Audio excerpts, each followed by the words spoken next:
So there are some cult vibes to the show we're going to discuss today. And you and I were raised in a religion that some people think is also a cult. I never thought it was a cult. I never felt like it was a cult. Me either. But some people, you would hear like, are you guys a cult? Like when we'd go out and volunteer to do stuff like bagging groceries at the grocery store, and we'd say, oh, we're from this religion. They'd be like, are you guys a cult? And be like, I don't think we're a cult. Like, are we? We look at it like, are we a cult? But then someone told me this really great way to distinguish between a cult, a religion and a cult, and a religion. What's the litmus test? And it's very basic. It's very basic. If the founder is still alive, it's a cult.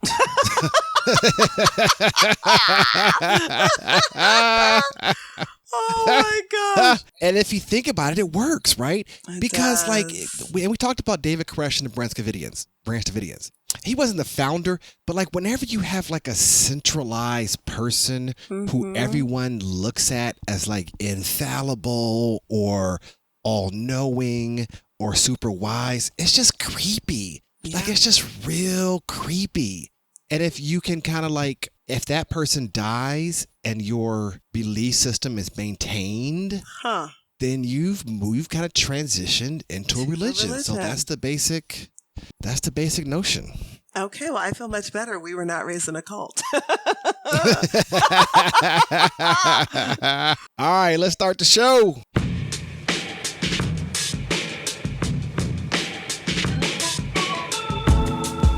Hey everyone, this is Luther Palmer.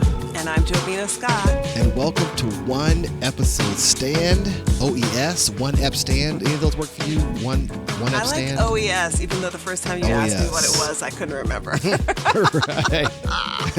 Well, this is the podcast, and we're here to help you figure out what new shows to watch and what to skip. Right. So each episode, we watch and discuss the series premiere of a brand new television show. And then like the Rolling Stones, we are Luther, we move on to the next show. Everyone, and when I say everyone, I mean everyone is having one night stands. Everyone. And we are in front of our computers having one episode stands. We love them and leave them. We hit it and quit it. We tap it and scrap it. But we do it for you, the listeners. Jobina, I have a very exciting announcement for you. I'm ready. I finished Queen Charlotte. Oh, I'm so happy for you. How do you feel? Actually, the funny thing is, one of our listeners, who's a friend of mine, she messaged me and she was like, you need to finish it. It's really good. So good. And I begrudgingly turned it back on. And she specifically said it gets good in episode 4. Right. So I begrudgingly watched the first couple episodes again. And it got good. Like, I think there are either 8 episodes or 10 episodes. I don't know, maybe 10. So it's like, but I would say like 4, 5, and 6 were good. And then it got back sappy again at the end. Like, it just got sappy and very woman friendly and woman and woman empowerment. You're making a very sexist statement. I gotta stop you right there. There are some men who love. Yes. But it wasn't. I don't know. It was. So, but and we've talked about this before. I have a difficult time separating out this idea of a person being born into royalty. And that show was very much became about this child. They were like, let's toast to the new king. And I was like, I hate that so much. So that part was just, it was hard for me. And then when Queen Charlotte asked her longtime follower guy, the guy that follows her around, Brimsley, when she was like, oh, did you ever get married? And I'm thinking, how do you not know he's been walking 5 paces behind you his whole life? Like, that is ridiculous question. So, and actually I thought that was bad writing by Shonda Rhimes. Like, come on, Queen Charlotte would have known that. Queen Charlotte had a heart. She was a person. She would have known if the guy was married or not. Clearly. But did you appreciate the unexpected turn? Like, there was one thing that you could have assumed about the way he felt about Charlotte after the first episode, right? He drops her off at her own home. He leaves her to go to the observatory. And then there's this unexpected twist. Like, could you appreciate that? Yeah. So that's what, and I thought that was, once they sort of got into it and explained it, I thought episodes 4, 5, and 6 were really good. Like, that part was a nuance. Like, we haven't really thought about we haven't seen mental health challenges in that time period. Like, we don't really hear about that, or we hear like horror stories of the dungeons and the things, and there were dungeons in this. There was right, a dungeon-like experience for him. Yes. But we hear about how horribly they treated people, like people who had means and wealth. Like even they were like struggling with mental health, and at some point it was like laughed at. Like the guy was like, "I'm going to talk to him." Yeah. They were like talking, ha ha ha ha ha. And that's what mental health is built upon. That's what we all do now. Like, right, we talk.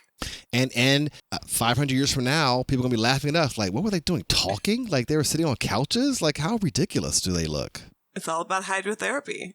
Okay, but today, we are doing, what's the name of the show we're doing? Shiny, I always get it backward. Happy, not happy, shiny, people, shiny, happy. Shiny, happy, joyous. Nope, shiny, happy people on Prime. I think my notes says perfect shiny people. No. I didn't. No. I never. Shiny, happy people. Okay, yes. What is this show even about? So this show is based on the phenomenon of the Duggar family. So I admit I was a watcher of 19 Kids and Counting. Really? Mostly on TLC, mostly because I was fascinated with how do you manage a family of that many people? So just the volume that they worked in was interesting to me. Right. So I did watch it, but it is based on that family. It's Jill Duggar. Jill is kind of the one member of the family who's speaking out in this documentary. And it's a limited series, 4 episodes that really exposes what was behind, like the sort of the dark underbelly, what was behind the curtain of the impetus for this show. And it was really about exposing more people to the beliefs and ideology of the, now let me get this one right, IBLP, the Institute in Basic Life Principles. Yeah. And this is like an ultra-conservative group that's not even a religion, but it is about the imposition of these ultra-conservative values on American families as a way to like populate the earth with this sort of morally superior group, and then to eventually dominate the world. Dominate the world. The world domination, if I was to say what the show was about, it's about sort of the sexual abuse. Like one of the kids was sexually abusing. They never really came out and said who it was, but it was suspected to be his younger sisters. Oh, yeah. They actually do talk about it. 2 of his younger sisters. Maybe they talked about it with the 19 Kids and Counting, but 2 of his younger sisters acknowledged that he sexually molested them.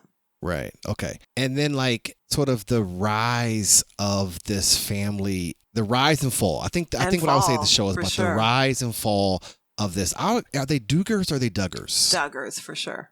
Duggars. Okay. So what did you know about the show before we picked it? So, and you said you watched 19 Kids and Counting. And this is where I will say, I never watched that show because I took one look at Jim Bob and said, Duggar, he's an asshole piece of shit. Like I never bought into him. Yeah. I saw it immediately. This guy, like, I don't like him. I don't trust him. His smile is not genuine. I was never in, so I never watched that show. You never watched it. Well, of course I did. And I'm the one who suggested Shiny Happy People to you the day it came out because I knew it was going to be really good. And I wanted to know the story behind this family that America just ate up. Like we all were watching. So many people were holding them up as this wholesome, incredible Christian but valued he didn't give family. You creep vibes? Yeah, of course. And Michelle, Okay. For Jim Bob, but Michelle's the one who gives me creep vibes. Like, I'm like, has she had a lobotomy? I'm so concerned about Michelle. Wait, what is a lobotomy? Oh, so when you were talking about mental health, obviously with Queen Charlotte, my mind immediately went to one of the Kennedy daughters that had mental health issues and her father ordered a lobotomy. So it's like a section of the frontal lobe is taken out of the brain and it basically infantilized these mentally ill individuals so that their families could better manage them. And of course, I'm making a giant leap by saying that about Michelle, but Michelle just seemed so infantilized. She did talk like this. She talks like a baby, and she was very happy to talk about all the kids they had and all the things. Jim I was Bob like, and how much who is this person? She to me was a whole act. Like I just imagine the Michelle at night is like, "Night, Jim Bob." Like I hear her with like a deep voice, like, Good night. Like, she all, was so unbelievable to me. First of all, anyone named Jim Bob like Right. that right there. You can't be with him. So I looked up his name is James Robert, and I'm thinking there are so many Jim nicknames that you can get from James and Robert. You go Jim Bob, and then I also think if someone has 19 kids in 2024, 2023, there's mental health issues. Like period. Period. There are mental health issues and there is some level of abuse going on. There's no way that can happen and it be normal. Yeah. But Michelle, I mean, their whole belief system. So the IBLP, they convinced all of the families in this cult to have as many children as your body will allow. Yeah. Like you are not supposed to stop until you can no longer give birth to children. And this put Michelle in a position of having miscarriages toward the end because they were trying to get to 20 or 21. It just was really sad. So this is the quiverful movement. Yeah. And I looked up the text and it's Psalms 127, 4 and 5. Hit us with As arrows are in the hand of a mighty man, so are children of the youth. Happy is the man that hath his quiver full. And they turned that text into a whole ass movement for people to have as many kids. They asked the one guy, the guy, Bill Gothard, who leads the, whatever the acronym who was. Led it, IBLP. They said, well, how many kids do people have? And he said, well, how many blessings from the Lord do you want?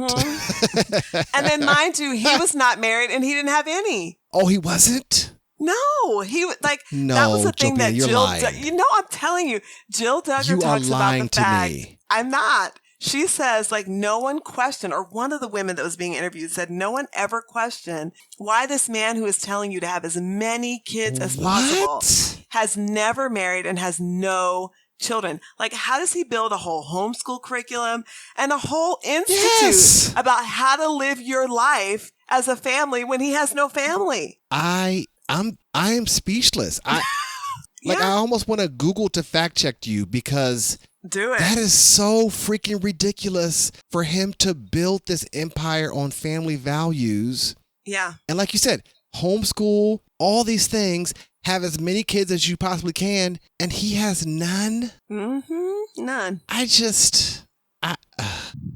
mean, the things that you don't see when you are blinded by whatever it is. Every single person is blinded by something in life. Yeah. And at some point the light gets turned on and you say, how did I miss that? Yeah. Well, I just fact checked myself. Gothard, not married and has no children. That he claims. Right. Wait, was he gay? Is Bill Gothard gay?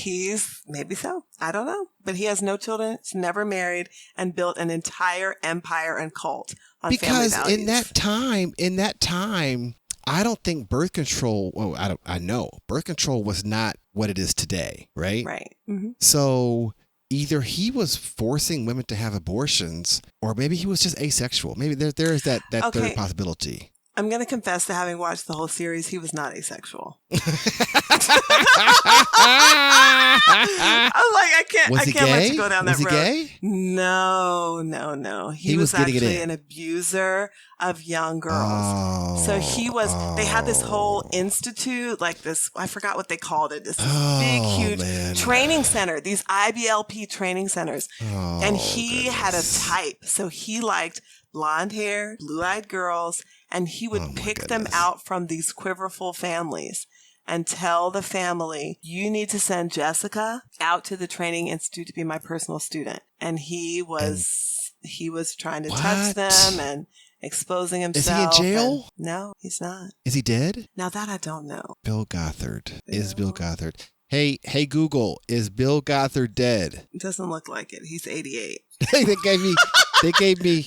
They gave me Bill Gaither. It says Bill Gaither. No, he's not dead. He's not dead. He's 88 years old. Well, how can he not be dead if he was grooming these kids? Yeah, he was born in 1934. He's still living. And apparently he was living in squalor in his home. Like he had some serious issues. Wow. Okay. How does the show look, sound, and feel? I mean, it's classic documentary. I know you like a good docuseries. It is that. Mhm. It is interviews with the Duggars, but it's also interviews with people who got out of IBLP, whose families were in it, and who broke away, mostly women, but some men. And all of them really talking specifically about the abuse of children. Like, I mean, there's one little clip where the youngest Duggar, Josie, she says, oh, what does she say? Instant obedience. And like, that is what they teach the children. Like in one of the seminars, like a leader in the IBLP is literally demonstrating how to beat your kid and then insist that that kid hug you at the end of the beating. And if the hug isn't good enough, ask for another and beat him some more if necessary. Like, it is so disturbing. And most of the kids who are now adults who got out of IBLP, they just talk about the serious physical abuse, some of the women's sexual abuse. They also had these sort of experiences. So Josh Duggar, the oldest Duggar who molested his sisters, they would also send these kids away to basically work camps where they would work for like absolute free 12 to 16 hours a day as a punishment for whatever immoral act they had committed, all the while building Gothard's empire. I thought that, so I only watched the first episode. I thought the timeline was a little bit all over the place because they were jumping back and forth between the present and the past and when the kids were born and when the father joined the organization. And it wasn't sequential. It was kind of like they tried to stuff everything into the first episode. They tried to do everything. And it wasn't, I mean, there's only 4 episodes. I think that's part of the challenge. And it was like, is it the Duggar tell-all or is it like the IBLP tell-all? Because they tried to mix both. So it was like a Duggar expose, but then it was all these people who were further involved in the IBLP movement. Yeah. Real quick, the Duggar kids, they all have J names. They have a J name. Is ridiculous. But I know Especially someone Ginger else. With a J. I know someone else who named their children with the same first letter. And who might that be? Talking about you. When did you decide? Like, when does that happen? Like, okay, here's what's crazy. My oldest daughter, of course, is from my first marriage. So I picked her name, which is a K name, independent of the other 2. But my husband, all of his siblings have it as the same first initial. And so that's the tradition. That is the tradition in the family. So we just went with it. Interesting. Yeah. What about you and your siblings? No? A J and a C. Not in any way. Okay. No. Okay. More or less. What do you want to see more of or less of? Because I watched the whole thing, I wanted to see more of the Duggar story in the expose of this family that they just talked about. There was a part where maybe his sister was talking about, or his friends were talking about the level of intimidation that had to take place in order to have perfect children on many perfect children on a reality TV show. And as I'm looking at it, seeing how they're baking 24 loaves of bread, like it didn't ever dawn on me, like that these children were not just naturally perfect. Like you're not going to get 19 perfect kids. And then to think about the level of fear and intimidation that they put into kids in order to pull that off. And then the connection to then this whole IBLP movement, which was so much about, like they were saying the roots of this movement were about preventing your children from negative consequences in life. It was like, if you do all of these things, your kids will turn out right. And that was so much of the foundation of this movement. I can't call it a religion, but just to see how that played out in different people's lives was really interesting to me.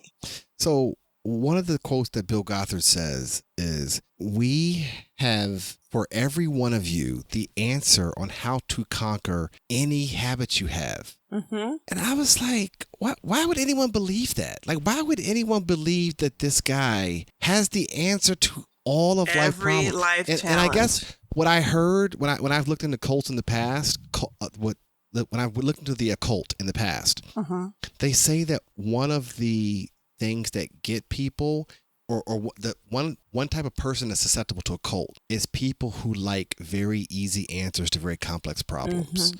And for a man to stand on stage and he says he has every habit you can conquer, and he has the key, like that, just like I would not even stay in the auditorium for 5 seconds. Just grab your fan. Let's go. Come on. Yeah, let's go. Leaving. Yeah. So I want to see less of Jim Bob's face, because every time I see his face on screen, you're annoyed. I get physically violent when I see his face on the screen. I just don't like. He's not a good guy. Man, face is just one of those face just irks me. Because you can tell he's fake. You can just tell. Okay, marry, kill, or one night stand. I'm gonna give you. And I had to reach because I know you're gonna kill Jim Bob. I know you're gonna kill. So when I watched it, there was a moment on screen where they showed a Christian Scientist named Tom Cruise, and I'm gonna ask you: marry, kill, or one night stand Tom Cruise. I'm gonna have to kill Tom Cruise, and here's why. Oh, Tom Cruise is a Scientologist, and he is. I just think he's into some dark stuff. He got Katie Holmes and his daughter into that, and they had to flee. And I have watched, like, in the same way I'm watching this thing, Shiny Happy People, I've watched the documentary on Scientology, and the way these people have also abused people and brainwashed them and beat them and severed them from their families.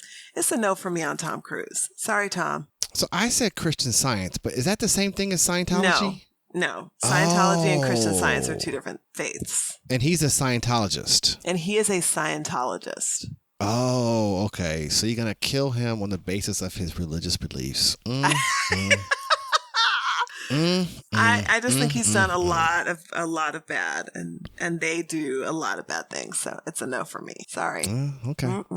Okay, I am going to give you, I mean, you may have to look this person up. I'm trying to remember which Duggar she is, because there is a Duggar who has grown to be a beautiful, beautiful woman, I think. Oh, really? Okay, so this is not, is it, I think it is, it might even be Ginger with a J. I think she's probably the prettiest Duggar girl. So look up Ginger with a J. A more recent picture, she just wrote a book that's like Free Indeed or something about her life. Okay, Ginger with a J? So Ginger's really beautiful. So. Okay, Ginger with a J? Ginger. Does she still? No, so she's out of the, in fact, she married like a professional soccer player, and she's out of the movement, and she wrote a book called Becoming Free Indeed by Jennifer Duggar Volo, I guess is her last name, but oh, and actually not Ginger.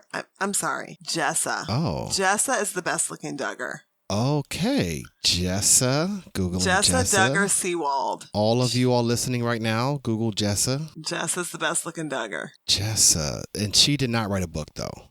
She didn't. Ginger is the one who wrote the book. Does she still fuck with Bill Gothard or no? I don't think so. Because one of the things that was shocking to me about the Waco, Texas thing with David Koresh is that many of those people who were in that movement, they still believe in Koresh, and they're still Branch Davidians. So I wonder if I guess I'm curious now. There's got to be a portion of these kids that are still in it. You think so, or do you think that just this is all bullshit?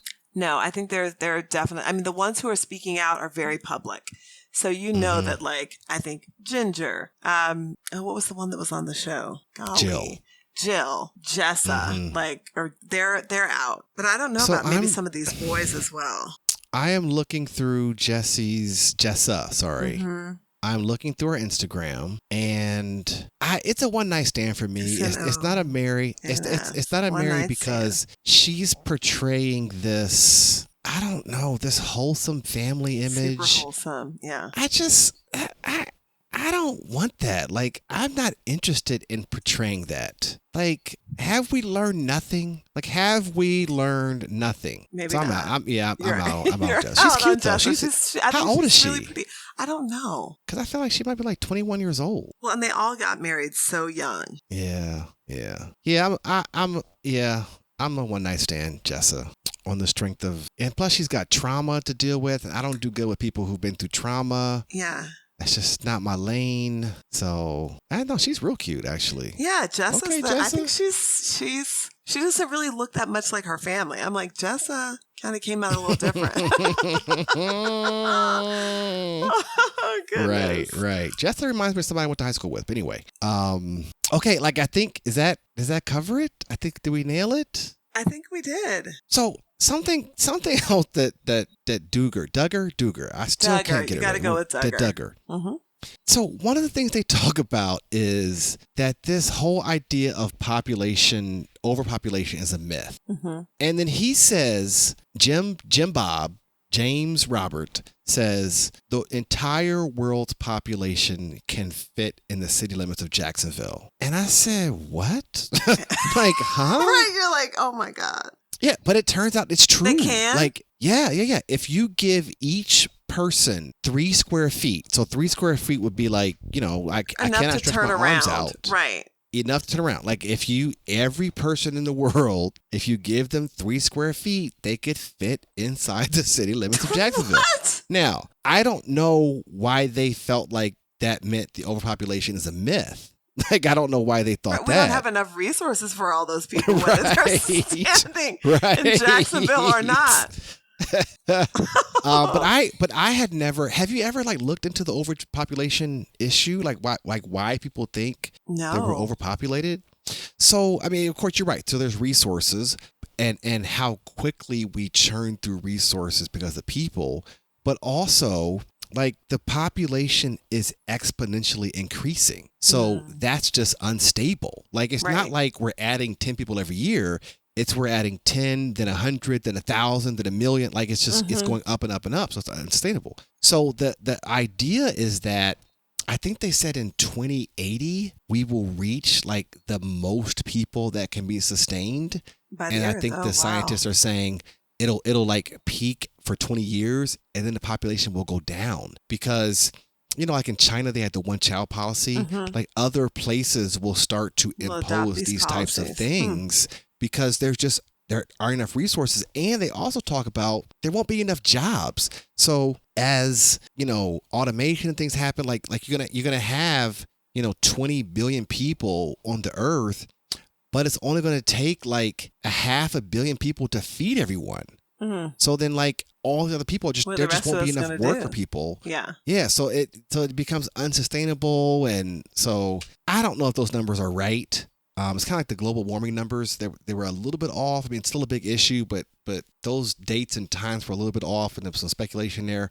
But that's the sort of the trajectory that people are thinking about with overpopulation. So wow. Okay, so thank you all for listening to One Episode Stand. If you have enjoyed this episode, you can subscribe to the podcast to be alerted when new episodes drop. If you're listening on iTunes, please give us a rating. The theme music is Freedom by Paradox Hip Hop, and we'll be back next time with another series premiere. Jobina, let's end on this. Every story has a moral. What was the moral of this episode? Okay, the moral of this episode is that a quiver is for arrows. Folks, this is not about kids. If you are out there hunting with a bow and arrow, have as many arrows as you can get in your quiver. Otherwise, please don't try to have 19 kids. It's ridiculous. Jobina, that is the moral. It says right there, as arrows are in the hand of a mighty man, so are children. Yeah, but how many arrows can you fit in your hand? Are you saying the Bible's a lie? I'm not. Are you calling the Bible a liar? I am not, but I'm saying it kind of sounds like you are, Jobina. How many arrows can you fit in your hand? Not 19. Not 20. Maybe 5. My moral of the story is be fruitful and multiply. Happy is the man that has his quiver full. Well, ours is full with 3.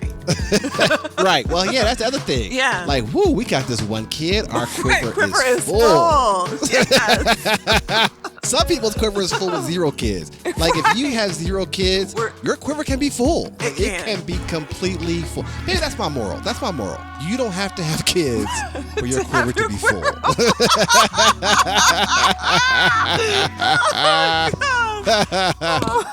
All right, we'll see y'all next time. Bye, everybody.